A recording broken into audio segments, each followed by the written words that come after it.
Buenas. Buenas noches, Inge. Buenas noches. Buenas noches, Edera. Buenas. Buenas. Vamos a iniciar la clase de ahora. Repasando un poco, pues, ayer estuvieron la mayoría de los alumnos, entiendo yo, en la presentación y quedamos de que acordamos que estábamos de acuerdo en continuar la evaluación como la hemos estado tomando. Y de esa forma, pues, complementar la evaluación del segundo parcial, la segunda parte, el próximo lunes, con el mismo método, habilitando el enunciado y el examen a las 7 y enviándoles también el enunciado por WhatsApp hasta las 7 en punto. Luego, bueno, se termina el tiempo y tienen un cierto tiempo para llenar las respuestas en la plataforma y luego enviar los desarrollos por WhatsApp, o sea, el mismo método que hicimos para la primera parte. Entonces eso sería. Y abarcaría lo que es el tema pendiente de ranking, ranking con recalentamiento y ranking regenerativo con calentador abierto. Esos serían los dos temas que faltan por evaluar. El primero fue ranking ideal y real, en un solo ejercicio mezclado los dos ciclos. Entonces, ese sería el mismo método y quedaríamos para el lunes. Hasta mañana les voy a poder dar la nota de la primera parte que realizamos. Me falta bajar todavía los desarrollos de todos. Son un montón de fotos. Entonces, mañana mañana lo subiría a la plataforma. Y lo puedo juntar como imagen al WhatsApp, solo con los números de cuenta. Entonces, estaríamos en esa parte y vamos a iniciar entonces compartir la pantalla.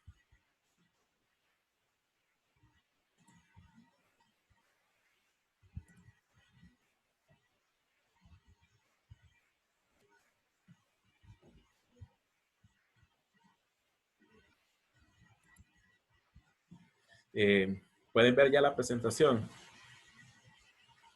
Sí, Sí, se ve bien. Bien, entonces, bueno, repasando un poco, ayer leímos el enunciado sobre el ejercicio de ciclo de refrigeración por compresión de vapor en cascada. Vimos el enunciado, los dibujos y lo que es el gráfico. Pues ayer lo empezamos a discutir un poco también qué beneficios tenía, algo sobre eficiencia y qué pasa en cada uno de los estados. Nuevamente el enunciado, por ahí creo que surgió la pregunta y es continuación del ejercicio 11.1. El 11.1 es uno de ciclo estándar, normal, ideal. Luego el ejercicio 2 es el real, que fue el que hicimos en la presentación antes del examen. Y este que sería la continuación, pero ya dividiendo la compresión en dos etapas. Entonces, como para comparar cómo mejora la eficiencia del ejercicio 1 a este que es el ejercicio con doble etapa. Y la enunciado nos mencionaba que los límites de presión son 0.8 y 0.14. Ayer hablamos cómo identificar dónde están esas presiones. Pues el punto 8 es la presión mayor. ¿Dónde se va a dar la presión mayor en un ciclo? ¿Dónde se da la presión mayor en un ciclo en cascada? Pues la va a dar primero en el ciclo de presión más alta y se va a dar en la descarga del compresor. Es decir, que en este punto 6 nosotros tendríamos 0.8 pascales. Y punto 14 es la menor presión y la menor presión la vamos a tener en el circuito de presión baja antes de entrar al compresor. O sea que punto 14 en el punto 1. Considerando que el evaporador es ideal y es constante, entonces la presión 4 también va a ser igual a la presión 1, igual a punto 14, y eso lo podemos ver en el gráfico. Antes de entrar al evaporador, entra en el punto 4, se mueve horizontal a punto 14 megapascales hasta que llega al punto 1, punto 14 megapascales como vapor saturado. Cada etapa opera en un ciclo ideal, o sea, son como dos ciclos ideales en uno solo, donde el ciclo de abajo le da el calor al evaporador del ciclo de arriba. Con referente 134A como fluido de trabajo, el rechazo de calor del ciclo inferior, o sea, el ciclo B, se le cede al superior en un intercambiador de calor adiabático, por lo cual aquí no hay transferencia de calor a los alrededores, tampoco se genera ni se consume trabajo. A contraflujo. Contraflujo significa que el estado 2 entra de derecha a izquierda y en el ciclo de arriba el estado 8 entra de izquierda a derecha. Eso es lo que se refiere con contraflujo. Nada más eso. Donde ambos flujos entran aproximadamente a 0.32 megapascales. Si lo ven, es un punto intermedio entre la presión mayor y la presión menor. Un punto intermedio que se da justo en estos cuatro estados. Y eso lo puedo ver en la parte gráfica de en medio.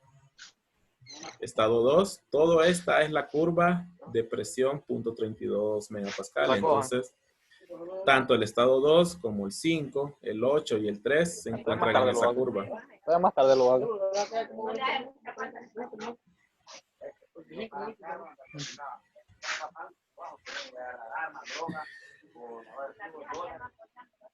Bueno, vamos a continuar.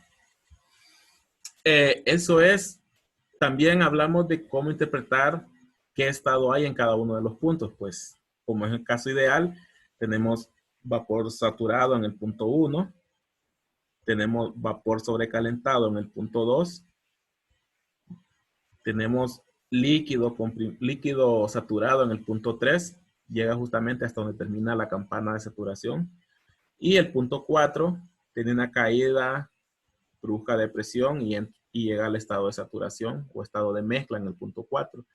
Lo mismo el ciclo superior. Después del evaporador tenemos vapor saturado. Entra al compresor y llega a vapor sobrecalentado en el punto 6, la parte de acá.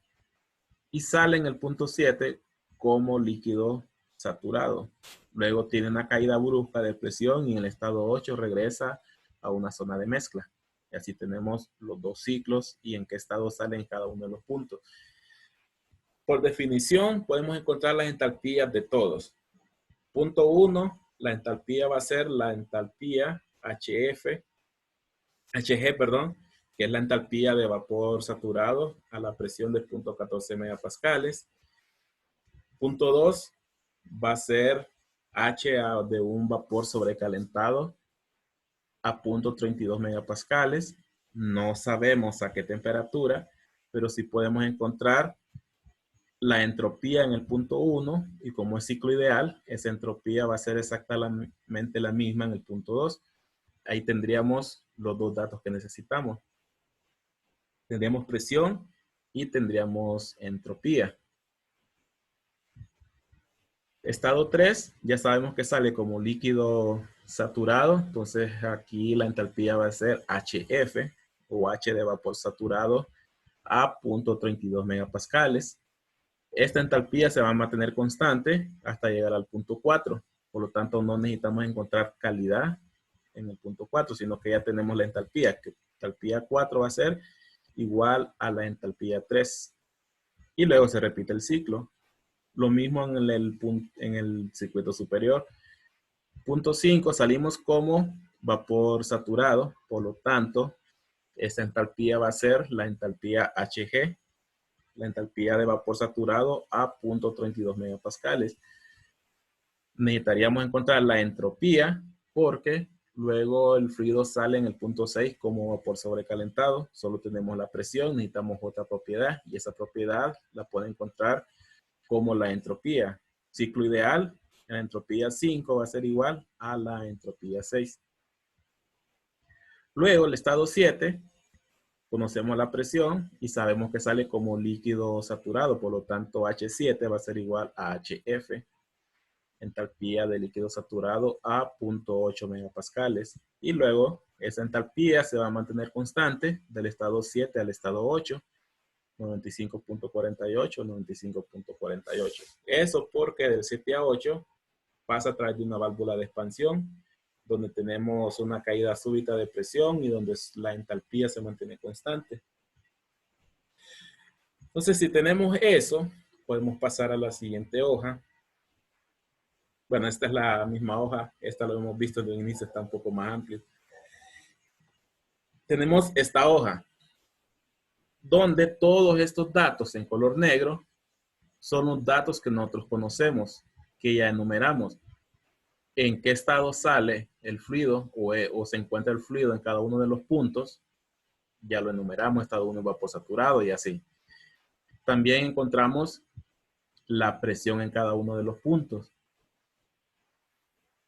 Y los valores que estamos definiendo ahorita, por ejemplo, que en H1 la entalpía va a ser HG, son los valores que están en color rojo. ¿Cómo los encontramos? Pues ya sabemos utilizar las tablas. Vapor saturado, pues nos vamos a ir de las 3 columnas que tiene la entalpía. Entalpía tiene la primera columna es HF, la segunda es HFG y la última es HG. Entonces, encontramos el valor de HG a 0.14 megapascales en las tablas de refrigerante saturado. Y hacemos lo mismo con la entropía, porque ya vimos en el ejercicio anterior, en la imagen anterior, que vamos a ocupar la entropía para poder tener una segunda propiedad que nos ayude a encontrar la tercera propiedad, que sería la entalpía. Siempre recordando de que necesito al menos 2 propiedades para yo poder encontrar las demás propiedades de un fluido. En este caso, en el primero solo tenemos presión, pero como ya sabemos que es saturado, por definición podemos decir que H1 va a ser HG. Y entropía 1 va a ser SG de la tabla. En el estado 2 tendríamos solo conocido la presión. Solo tenemos una propiedad. Necesitamos una segunda propiedad para poder hacer uso de las tablas. Y eso lo encuentro con la definición que ya teníamos. Entropía en 1 va a ser igual a la entropía en 2.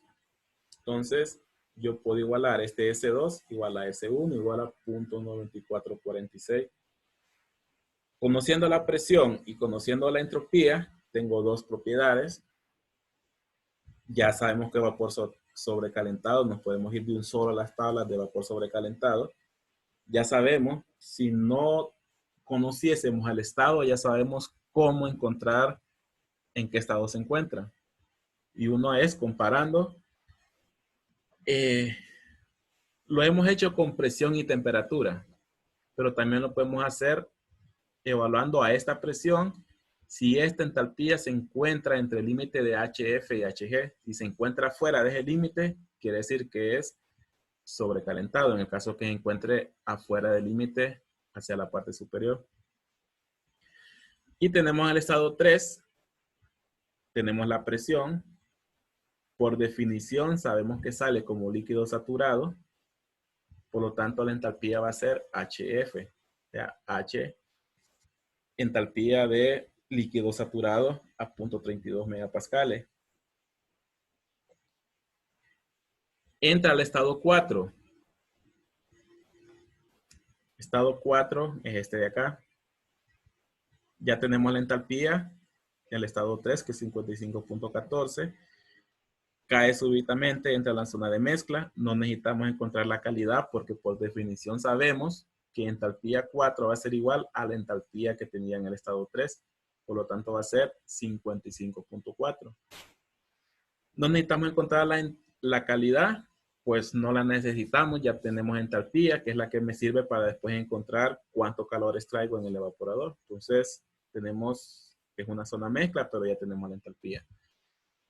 Y estado 5, ya estamos pasando al circuito superior.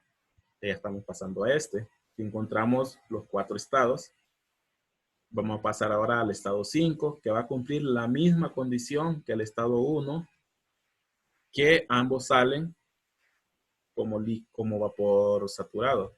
Salen exactamente en la línea que divide la zona de saturación con la zona de vapor sobrecalentado. Entonces, H5 va a ser igual a HG a la presión de 0.32 megapascales. Y ese H5 va a ser 251.93. Ya sabemos usar las tablas, para repasar, la pueden utilizar. Y voy a encontrar también la entropía, porque al igual que en el estado 2, en el estado 5 solo conozco presión. Solo conozco a qué presión sale. Y ese es es el estado 6, es 0.8 megapascales. Pero este 0.8 megapascales puede tener un montón de puntos.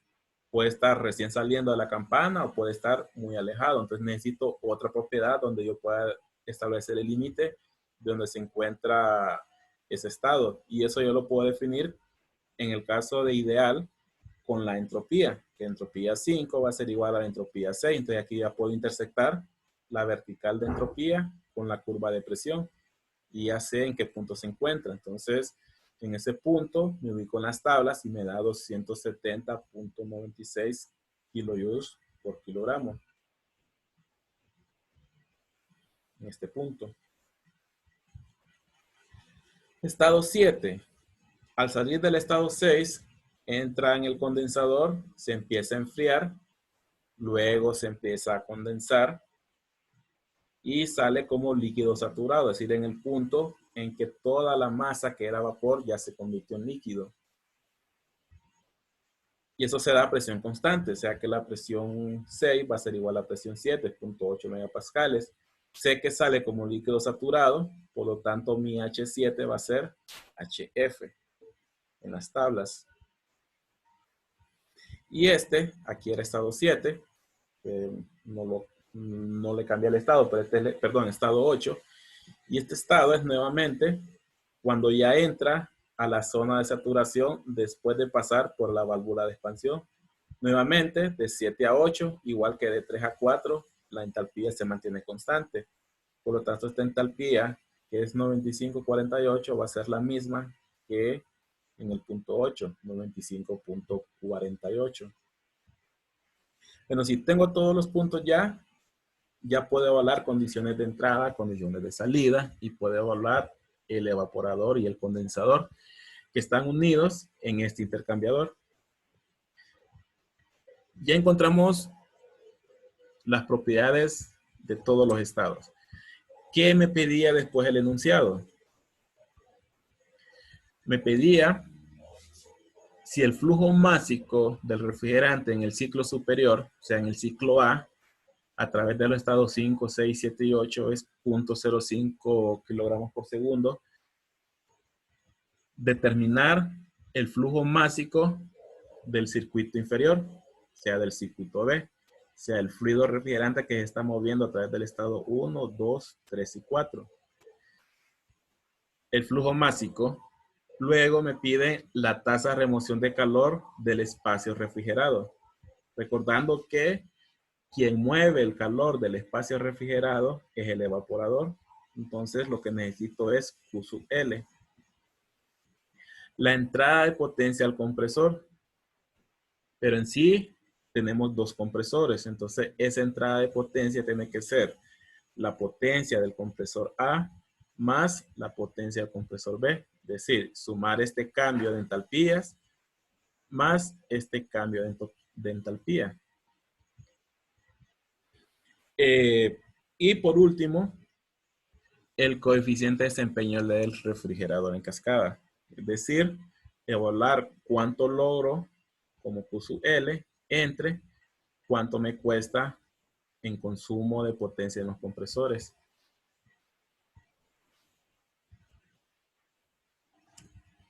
Y eso lo tenemos, esas preguntas las tenemos en la esquina superior izquierda.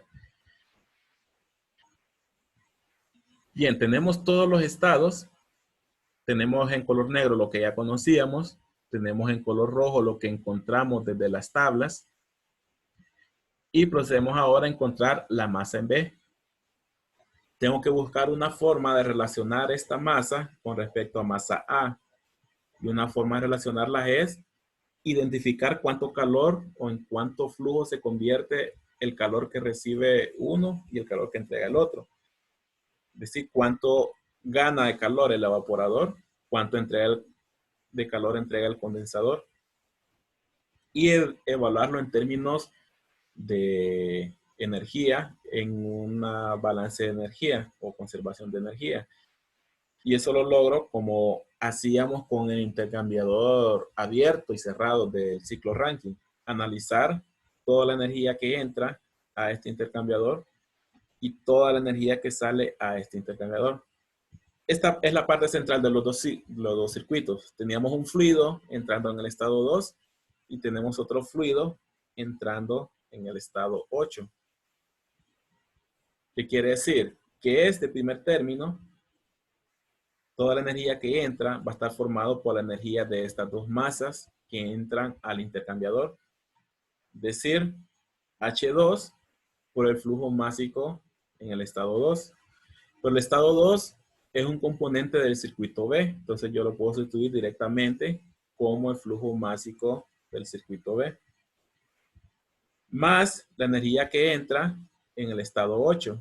Va a ser la entalpía 8 multiplicado por la masa de este fluido en el estado 8.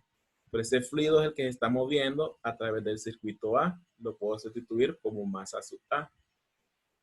De igual forma, toda la energía que sale va a ser igual a, tengo una energía que sale por masa en el estado 5 y tengo otra energía que sale por masa en el estado 3. Entonces yo puedo igualar igual a la entalpía 3 por el flujo másico en el estado 3. Y ese flujo másico es el mismo del circuito B, entonces sustituyo directamente masa B. Más la energía que sale en el estado 5, que va a ser igual a entalpía 5 por el flujo másico en el estado 5. Nuevamente, el flujo másico es el flujo másico a través de todo el circuito A. Lo sustituyo directamente. Y luego por despejando de la ecuación de conservación de energía, esto lo puedo pasar a restar al lado izquierdo y este término lo paso a restar al lado derecho. Todo para dejar un solo término de masa a ambos lados. En este caso yo decidí dejar todo lo que es masa B al lado izquierdo y todo lo que es masa A al lado derecho. Y nuevamente despejando, factor común masa sub B pasa a dividir H2 menos H3. Y esta es la fórmula que teníamos en la presentación que yo les mencioné que era mejor aprenderla a deducir que memorizárselo. Y esta de acá. Nosotros como ocupamos masa, pues este término está para arriba.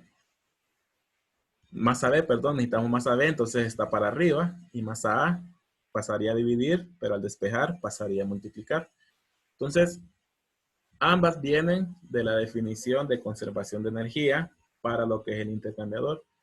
También solo es válido en este caso, así como lo tenemos cuando es adiabático. Si no es adiabático, hay que considerar esa energía que sale en forma de calor, pero nos tendrían que dar cuánto calor es que se pierde a través de la carcasa de ese intercambiador hacia los alrededores.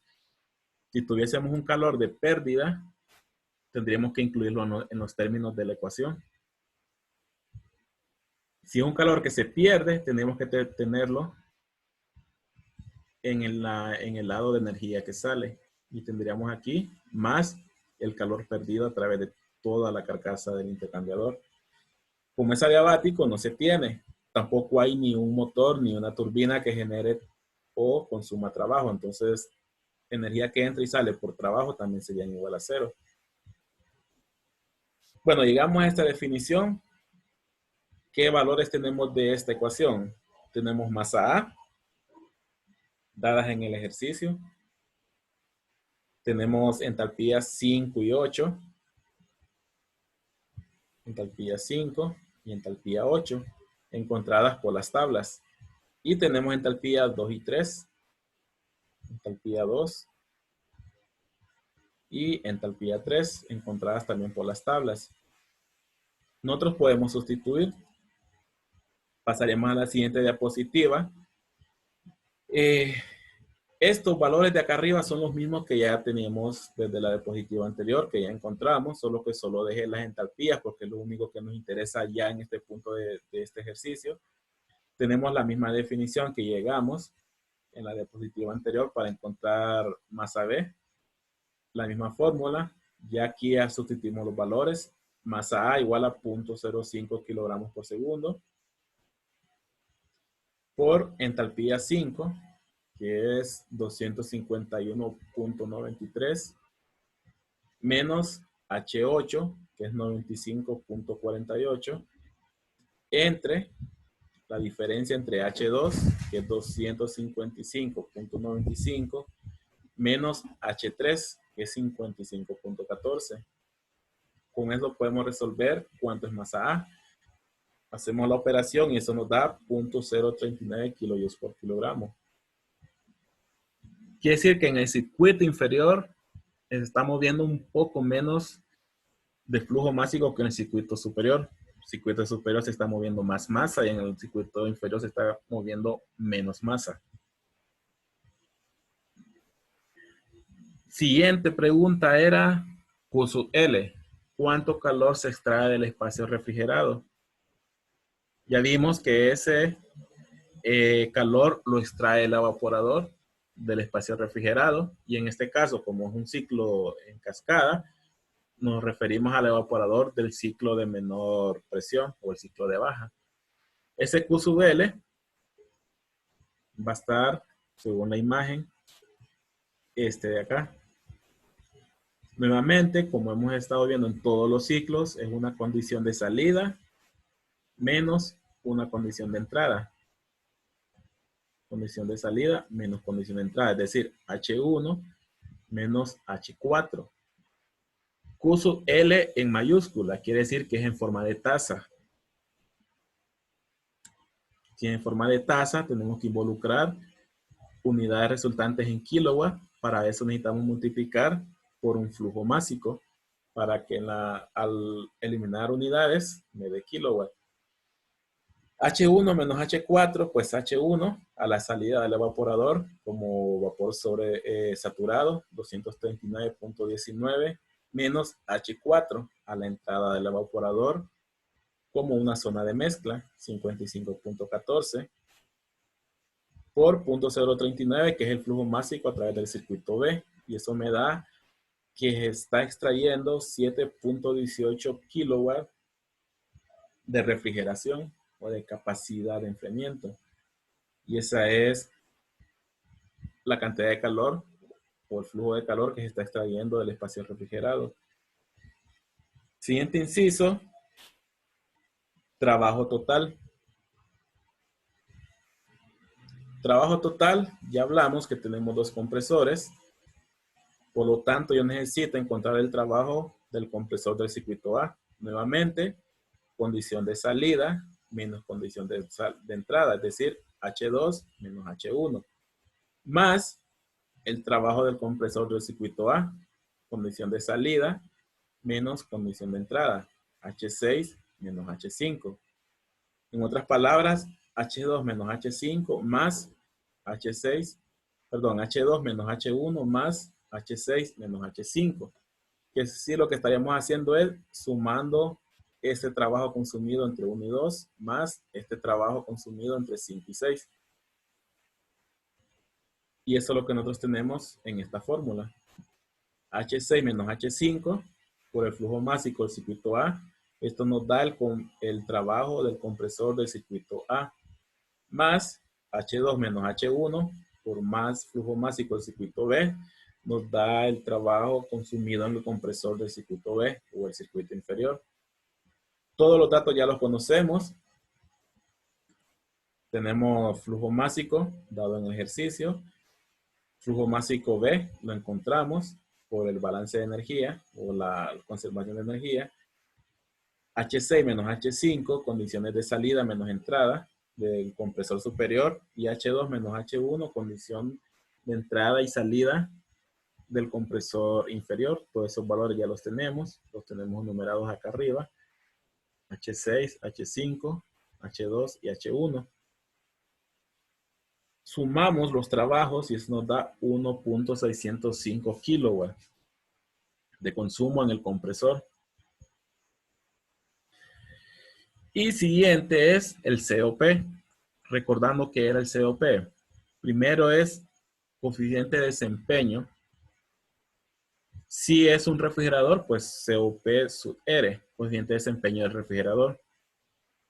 En el refrigerador yo lo que busco es mantener enfriado un ambiente o refrigerado. Y eso ya sabemos que lo extrae el evaporador y el evaporador extrae un valor Q sub L. Eso lo dividimos entre el costo del ciclo. El costo del ciclo es todo el trabajo que necesito consumir para lograr elevar la presión en cada uno de los ciclos, que en su total es 1.605. Y eso me da el coeficiente de desempeño del refrigerador. 7.18 entre 1.605, lo que es igual a 4.47. Es un valor adimensional, ya que estoy dividiendo kilowatt sobre kilowatt, las unidades se cancelan. Solamente me dice que yo puedo mantener un espacio refrigerado 4.47 veces más grande que lo que consumo en el compresor. Por lo tanto, entre más grande es este valor, mucho más eficiente es el refrigerador. En este caso, un refrigerador. Este es el ejercicio, creo que es el 4 del libro. Es continuación del ejercicio 1. El ejercicio 1, el coeficiente de desempeño es alrededor de 3.97. Ese que solo era de un compresor, lo dividimos en dos compresores, en un circuito de cascada, un ciclo de cascada, es decir, un circuito inferior y uno superior, y el COP mejora de 3.97 a 4.47. Entonces ahí se tiene de que se logra una mayor eficiencia, logrando reducir este consumo. Entonces, esto es el ejercicio 12.4. Ya me quedan 5 minutos. Bueno, repasando, el lunes haríamos la segunda evaluación de la segunda parte. Bajo el mismo método, evaluaríamos ranking con recalentamiento y ranking con calentador abierto, regenerativo con calentador abierto, siempre a las 7. El mismo método y continuaríamos con otro ejercicio de refrigeración el martes. Mañana sí les tendré las notas, lo voy a subir en la plataforma y por imagen en WhatsApp. Siempre por solo número de cuenta para que no se den cuenta quién es quién. Menos que sepan la cuenta. Entonces, si no hay más, pues nos miraríamos el lunes. Así que chiste, ingeniero. Póngale el nombre. No. Al menos que esté muy garrudo y la cuenta sea muy vieja. Bueno, ahí pueden deducir. No, son bromas. Me pidieron el número de cuenta y pensaban que era el número Y de esta celular. clase la va a subir. Sí, que ayer convertí el video, ya lo subí a YouTube, pero no he ligado el link a la plataforma. ¿En la plataforma? Sí. Ah, bueno. Sí, el de ayer y el de ahora. Yo tenía una última preguntita, Inge. Sí. En el esquema, esa presión no necesariamente va a ser la misma, ¿verdad? O sea, hay una presión al inicio. ¿Puede que los dos ciclos trabajen a presión diferente, el evaporador y el condensador? Ah, sí. Porque no se mezclan, ¿verdad? No se mezclan, ellos pueden trabajar a presión diferente. Y debería trabajar a presión diferente, porque como es una zona de saturación y las dos tienen la misma presión, van a tener la misma temperatura. Pero si la misma temperatura, entonces no hay una fuerza motriz para el calor.